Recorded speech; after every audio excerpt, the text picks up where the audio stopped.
A place where humanity was lost. A place where people were captured, only to be subjected to horrific experiments. Where no one was spared. Not men, not women, not children, not even unborn babies. A place where doctors became executioners. A place of pure horror. Unit 731.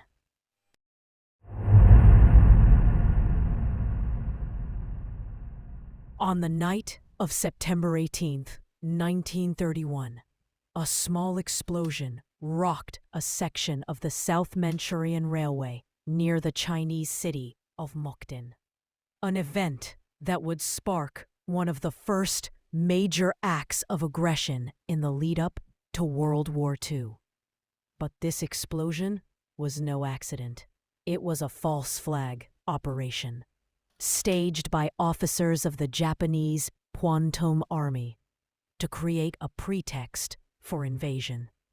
Without waiting for orders from Tokyo, the Kwantung Army quickly seized Mukden, now known as Shenyang, and expanded their operations across Manchuria.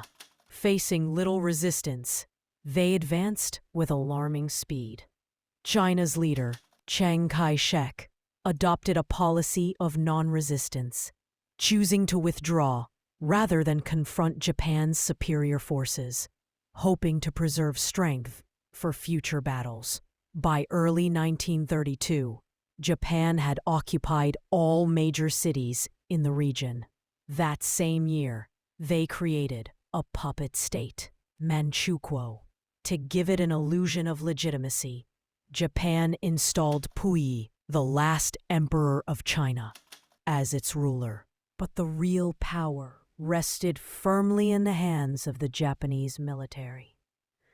The invasion drew international outrage.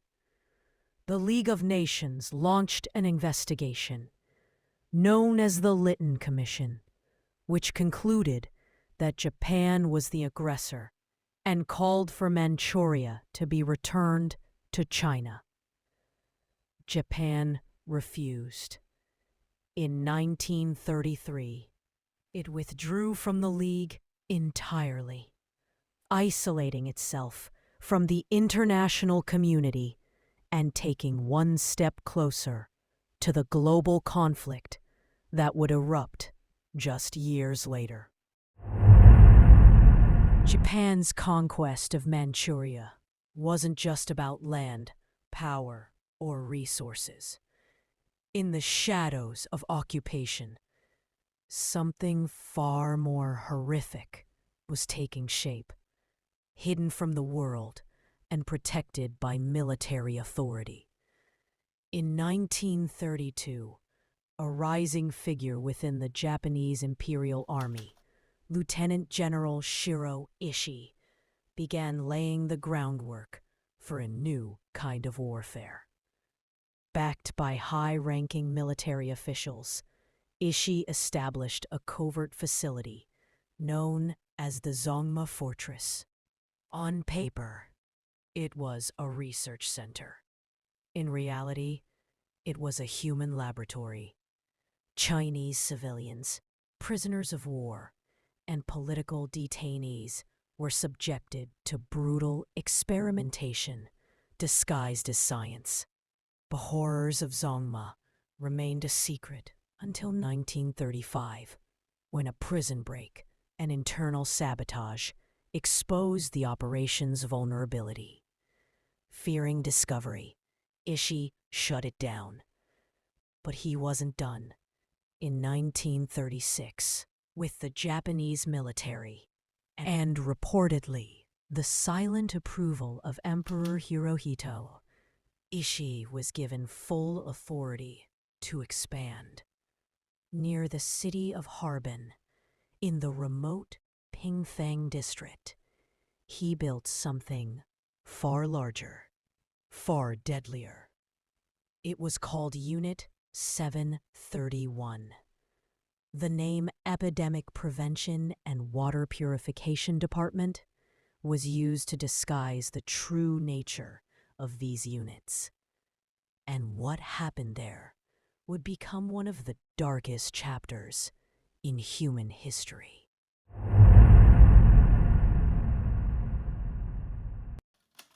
Unit 731, a name that echoes one of the darkest chapters in history, was a covert biological and chemical warfare facility operated by the Imperial Japanese Army under General Shiro Ishii. Hidden in the outskirts of Pingfang, near Harbin in the puppet state of Manchukuo, this vast compound became the epicenter of Japan's most horrific war crimes during the Second Sino-Japanese War and World War II. Officially known as the Epidemic Prevention and Water Purification Department of the Kwantung Army, it was in truth a biological and chemical weapons research center built for one purpose: lethal human experimentation. More than 2,000 personnel worked behind its walls: elite doctors, microbiologists, researchers, and military officials, many celebrated in their fields. But the real story was buried beneath the silence of their victims. Thousands of men, women, and children, Chinese civilians, Korean nationals, Soviet prisoners, and political detainees were imprisoned and subjected to unthinkable experiments. These victims were dehumanized and labeled Maruta, Japanese for logs, not people, just disposable objects in the machinery of death, and not one of them ever walked out alive. For decades, the truth remained buried, shrouded in silence and protected by politics.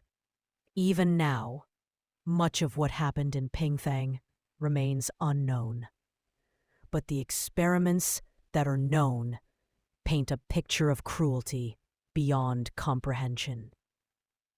The experiments that were known consists of vivisection, the practice of operating on living beings, was conducted at Unit 731 under the pretense of scientific research.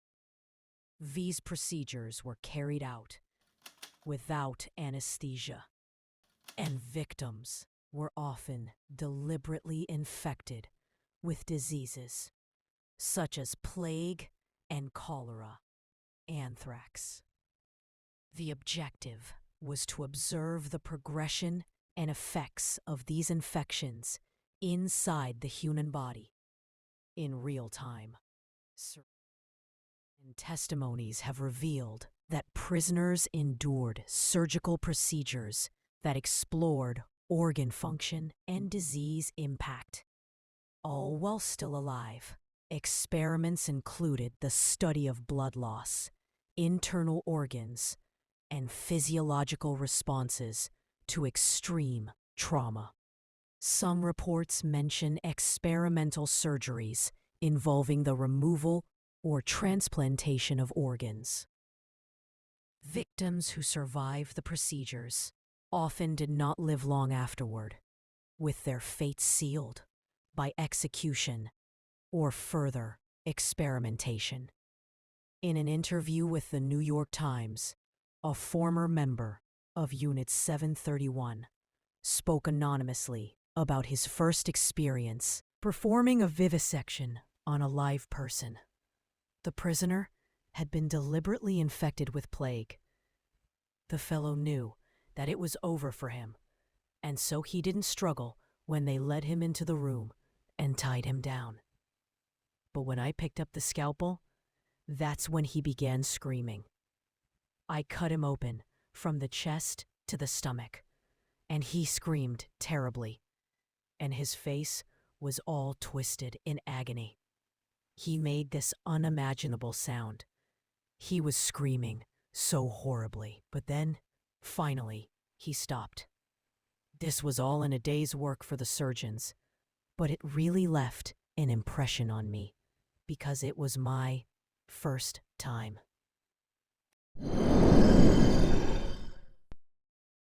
At Unit 731, frostbite experiments were led by Army engineer Hisato Yoshimura. Prisoners, including men, women, and children, babies, were subjected to extreme cold to study the effects of freezing temperatures on the human body. Limbs were submerged in cold water and then exposed to frigid air until they became completely numb and rigid. To confirm the onset of frostbite, researchers used crude methods, sometimes tapping the frozen limb to test its stiffness. The affected areas were then subjected to various rewarming techniques, such as immersion in warm water, often without anesthesia. Other victims were allowed to thaw naturally, leading to severe tissue damage and infection. Researchers also studied how factors like diet, salt intake, and physical activity influenced frostbite development and recovery. Tragically, most of these experiments were fatal. The victims endured immense suffering, and the data was later used to inform medical knowledge at an unimaginable human cost. Hisato Yoshimura's lack of remorse became disturbingly clear in a 1950 article he published in the Japanese Journal of Physiology. In it, he openly admitted to using 20 children and even a 3-day-old infant in frostbite experiments, exposing them to ice and salt water at 0 degrees Celsius. Despite the horrific nature of these revelations, Yoshimura treated the data clinically, as if the human suffering involved was irrelevant. The article drew some criticism at the time, but when approached by a reporter from Mainichi Shimbun, Yoshimura showed no sign of guilt or accountability. Unit 731 executed one of the most extensive biological warfare campaigns in history. Behind heavily guarded walls, the unit developed, mass-produced, and deployed lethal pathogens, including plague, anthrax, cholera, and typhoid, using brutal human experimentation to refine their techniques. The facility had the capability to produce massive quantities of deadly pathogens each month. 300 kilograms of plague, 500 to 700 kilograms of anthrax, 800 to 900 kilograms of typhoid, and up to 1,000 kilograms of cholera. Prisoners were deliberately infected so scientists could study the disease's effects in real time, while millions of plague-infested fleas were bred in secret to serve as delivery vectors. These biological weapons weren't just theoretical, they were used. 731 launched numerous attacks on Chinese cities and villages, releasing pathogens through contaminated food and water, aerial sprayers, and bombs packed with infected materials. Entire communities were exposed to invisible killers as planes dropped disease-laden bombs or scattered infected fleas, leading to massive outbreaks that wiped out entire populations. With a monthly output reaching hundreds of kilograms of each pathogen, Unit 731 had industrial-scale capability to wage germ warfare. Estimates suggest tens of thousands of civilians died directly from these attacks, with some figures climbing into the hundreds of thousands, when accounting for epidemics triggered by field tests. Prisoners were restrained in open areas and exposed to various weapons, grenades, flamethrowers, and chemical agents to study their effects. The objective? To observe how different weapons affected the human body in real time. Researchers studied wound patterns, organ damage, and survival rates, all in the name of military science. Grenade tests involved detonating explosives at various distances from the subject to measure the blast radius and internal injuries. Flamethrowers were tested to determine the range and lethality of heat exposure. Some prisoners were forced to wear protective gear or body armor, so researchers could evaluate its effectiveness or failure. Chemical weapons, including mustard gas and tear gas, were tested in sealed chambers. Victims were observed in sealed chambers to assess the effects of exposure, often resulting in severe respiratory failure and death.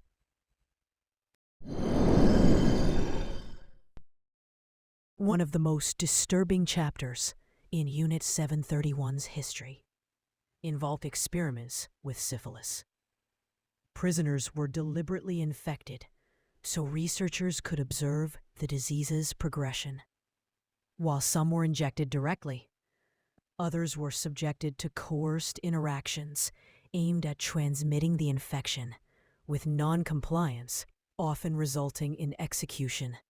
Once infected, victims were monitored as the disease took its toll on their bodies, affecting the skin, brain, and internal organs. In many cases, victims were dissected at various stages to document its internal effects. Pregnant women infected to observe transmission to unborn children, leading to devastating outcomes such as stillbirths and severe deformities. Infants born inside the facility or brought in with their mothers were often subjected to similar treatment, and no one ever survived.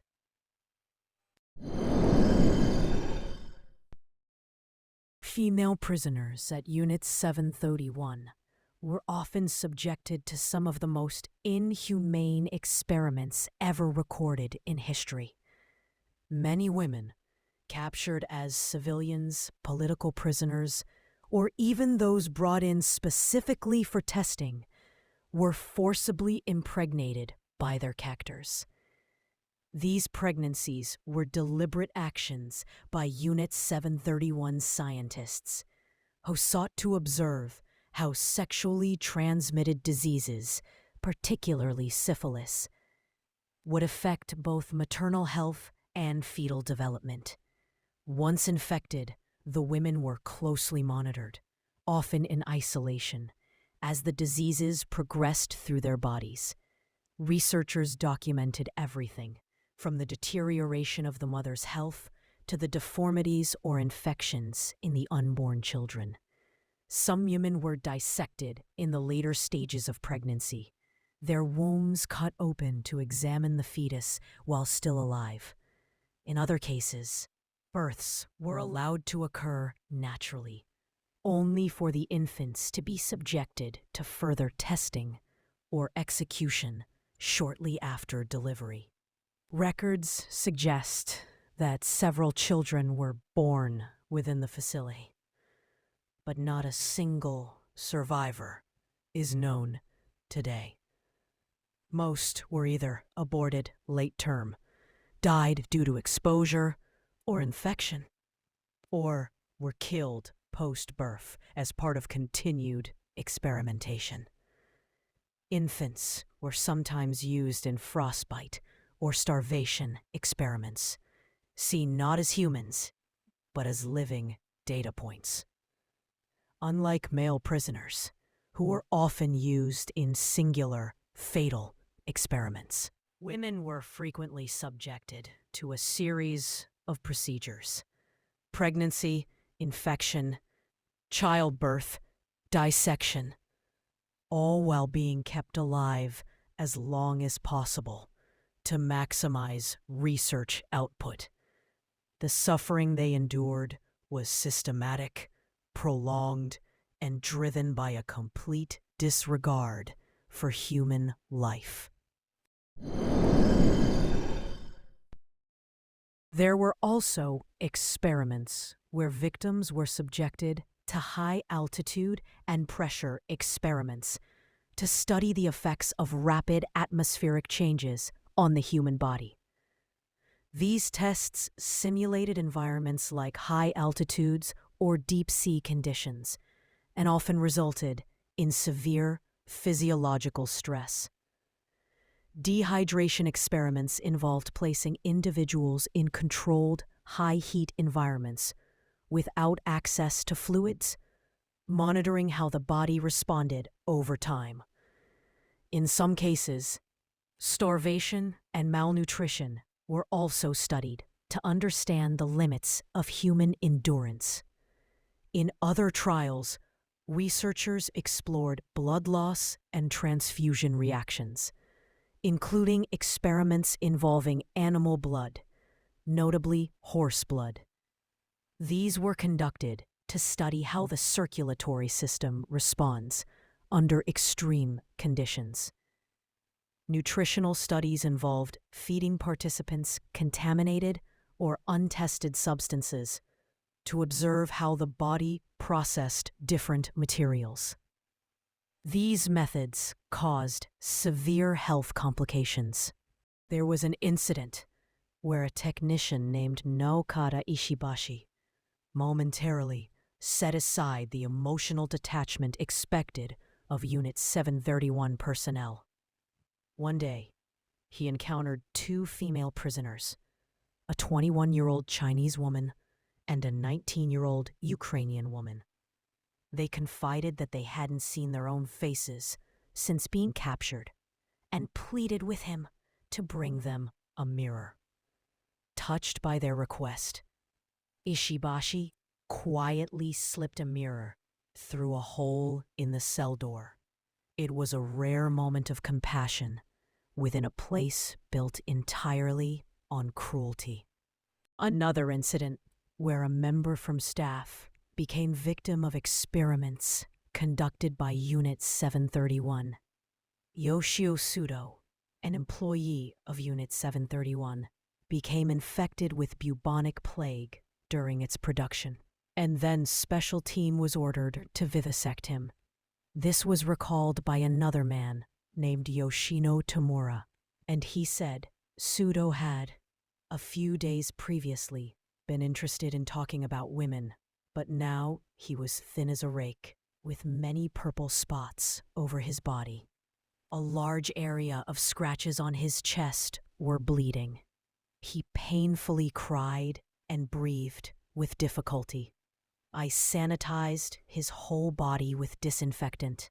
Whenever he moved, a rope around his neck tightened. After Sudo's body was carefully checked by the surgeon, I handed a scalpel to the surgeon, who, reversely gripping the scalpel, touched Sudo's stomach skin and sliced downward. Sudo shouted, "Brute," and died with this last word.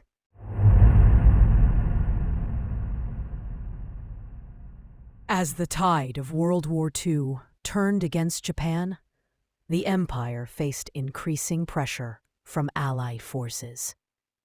By mid-1945, the situation had become dire. After years of brutal warfare in the Pacific, the United States dropped atomic bombs on the cities of Hiroshima and Nagasaki in early August.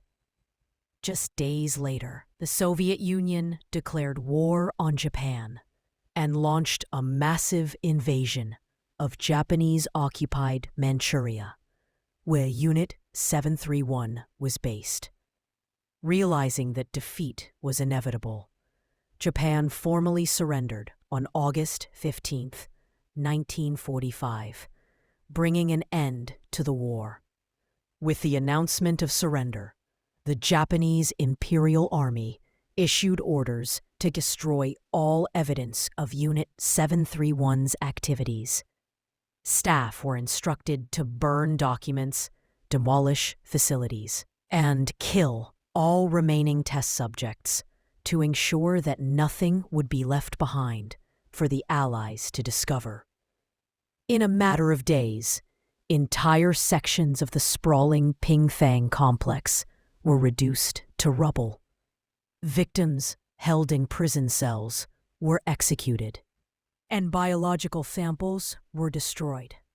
Scientists, doctors, and military officers fled or assumed false identities. General Shiroishi himself ordered that all traces of the unit's existence be erased. But not everything was lost. Some evidence survived, and so did the memories of those who had witnessed or participated in the atrocities, in the chaos of surrender and occupation. The truth about Unit 731 began to surface, though it would take years for the full extent of its horrors to be known.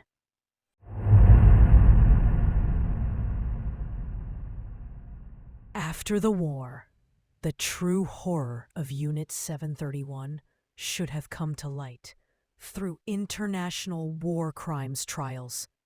But instead, what followed was silence and complicity. As American occupation forces moved into Japan, they became aware of the unit's activities. Rather than prosecute the scientists and military officers involved, U.S. intelligence agencies, particularly the Army and General Douglas MacArthur's staff, made a deal. In exchange for exclusive access to the data obtained from human experimentation, the U.S. offered immunity to Unit 731 members, including General Shiro Ishii. Reports about Unit 731 were classified and kept from the public for decades. Many of its former members went on to have prominent careers in Japan, some even becoming university professors, corporate executives, and high-ranking medical officials. General Ishii himself lived quietly under a false name and died of throat cancer in 1959, never facing justice for the atrocities committed under his command. A professor emeritus at Osaka University watched the footage of human experiments and executions from Unit 731, and he remarked, some of the experiments had nothing to do with advancing the capability of germ warfare or of medicine. There is such a thing as professional curiosity. What would happen if we did such and such?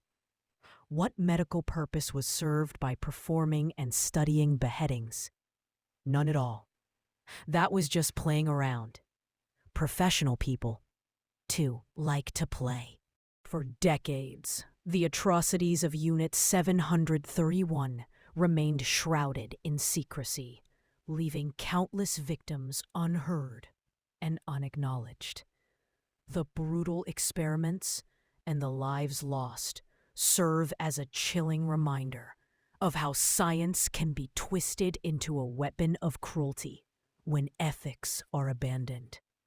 Normal civilians captured, tortured, and killed. Never did they imagine their lives would turn out like this, that they'll die such gruesome deaths for doing nothing wrong. Children and infants whose lives have just started were seen as test subjects and suffered the same fate, and yet many of those responsible went on to lead successful lives after the war. But what about the families destroyed, dreams shattered, lives of prisoners taken away. These crimes can never be justified.